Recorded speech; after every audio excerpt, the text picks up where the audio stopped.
Hi bro. Hi. ఇప్పుడు republic day జరుపుకుంటాం కదా మనము. అవును. సో రిపబ్లిక్ డేకును ఇండిపెండెన్స్ డేకి డిఫరెన్స్ ఏంటి? రిపబ్లిక్ డే రోజు ఇండిపెండెన్స్ రోజు ఇండిపెండెన్స్ రోజు జెండా ఎవరు ఎగరేస్తారు?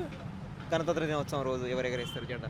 అంటే పబ్లిక్ అందరు ఎగరేస్తారు. కాకపోతే రిపబ్లిక్ డే రోజు ఏంటంటే కాన్స్టిట్యూషన్ వచ్చింది కాబట్టి స్పెషల్గా కాన్స్టిట్యూషన్ కోసం కాబట్టి రూల్స్ అండ్ రెగ్యులేషన్స్ ఇండియాలో కొత్తగా స్టార్ట్ అయినాయి అని రిపబ్లిక్ డే జరుపుకుంటారు. గణతంత్ర ఫ్రీడమ్ వచ్చి పోరాడినందుకు గణతంత్ర దినోత్సవం. గాంధీజీ అన్ని స్ట్రగుల్స్, సుభాష్ చంద్రబోస్ అంత స్ట్రగుల్స్కి అది గణతంత్ర దినోత్సవం, అది ఇండిపెండెన్స్ డే.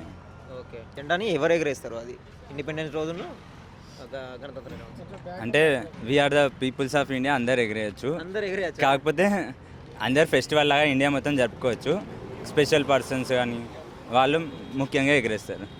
ఓకే, సో అంటే కంట్రీకి బాగా డెవలప్మెంట్ ఇట్లా చేసిన వాళ్ళు, స్పెషల్ చేసిన వాళ్ళు అలా.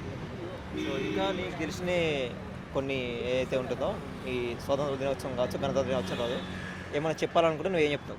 అంటే ఇండియా మొత్తం జరుపుకునే ఫెస్టివల్ కాబట్టి అందరు రెగ్యులర్గా జరుపుకోవాలి. మళ్ళీ మనం డైలీ యాజ్ వెల్ ఇండియాకి డెవలప్ అయ్యే ప్రౌడ్ టు బి ఇండియన్ అనుకుంటా చేయాలని చెప్తున్నాను అంతే.